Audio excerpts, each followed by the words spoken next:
Hi, and welcome to another installment of Page to Stage. We've got a really fun couple of things to do with you today. This week we are focused on improv. So, improv is super fun. It is all just coming up with things from the top of your head, which is something that you have to be able to do on stage a lot. So, while you can actually do improv, like have an improv show where everything is improvised. Also, whenever you are doing a show where you all have lines, inevitably someone is going to miss a line, skip a line, miss an entrance. Something's going to happen where you are going to be responsible for covering for that person or for yourself to make sure that the show goes on, because as we know, the show must always go on. So today we are going to do two different exercises that's going to help you with some core improv skills. The first one, we are going to be practicing our pantomiming skills. So for those who are unfamiliar, pantomiming is pretending to be doing an action without actually having something in your hand. So you could pretend to be writing or juggling without actually having those items in your hands. So we're going to do an exercise that's going to help you improve those skills. And then we're also going to be doing an exercise that improves your skills of connection, which is extremely important in improv, that you can think quickly and make quick connections so that the show flows well. All right, so I'm going to call Trevor out here to help us out, and prepare yourselves and hope that you join us at home. All right, Trevor, thanks for joining us. So for our first exercise, we are working on our pantomiming skills. So Trevor, on the desk in front of you, you've got a couple of random objects that we're going to have you use. So the first thing you want to do is choose your objects. You can choose literally whatever you want.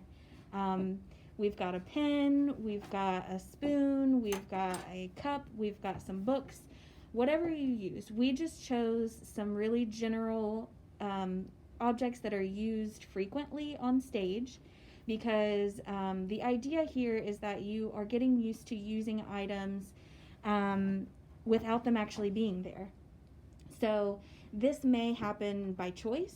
You might be in a show that doesn't have any props for monetary reasons, or because you're just doing an improv show, or for various reasons.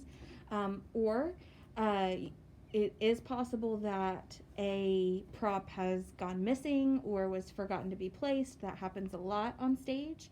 So then you are stuck pantomiming an object that you're used to using. So this is a good skill to have regardless of whether or not you plan on being an improv actor.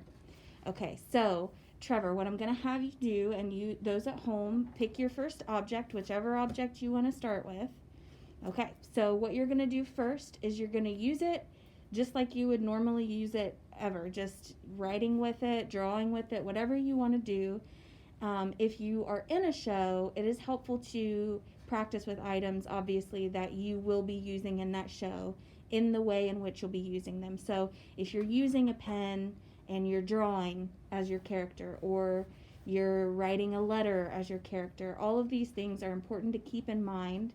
Or if you're just sharpening your skills, imagine a scenario that you're in and practice it that way. So once you get your scenario down and you've had a few moments to really take a look at the way that you're holding your pen, look at the curve of your arm, the way that your fingers hold the pen as you're writing.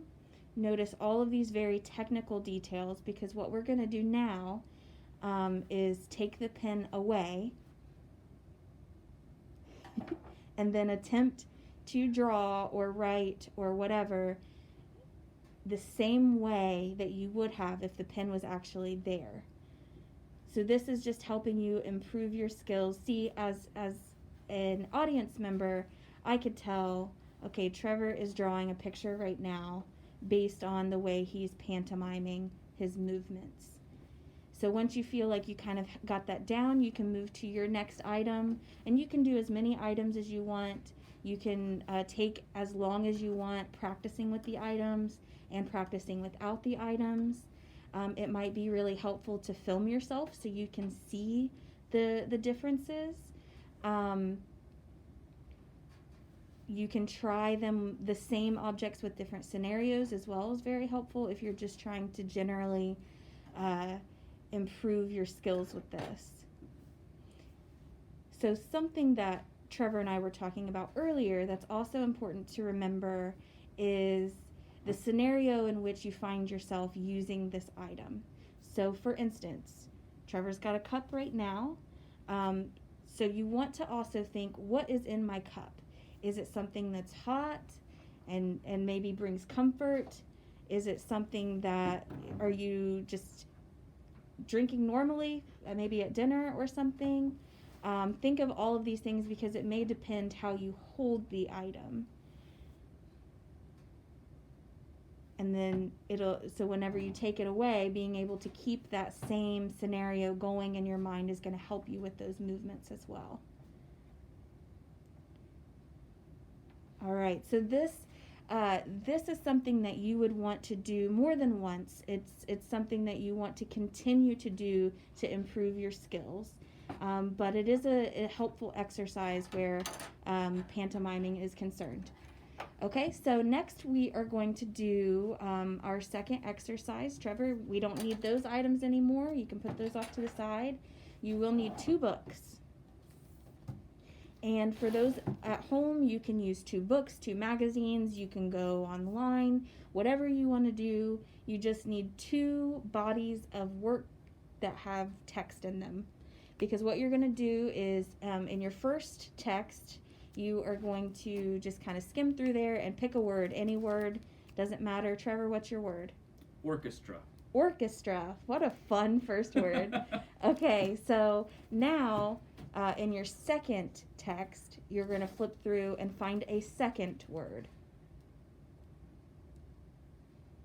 Haunted. Haunted. Fun. Okay, so we're starting at orchestra and we're ending with haunted. And the goal here is to find the connections between the 2 words to make almost a story, or basically making sense of a couple of sentences put together so that you're connecting these 2 words.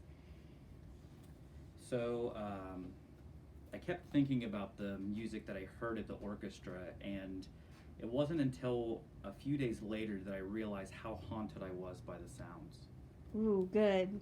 Okay, so you get the idea here. The reason that you want to do this, and you can do this, you will want to do this multiple times.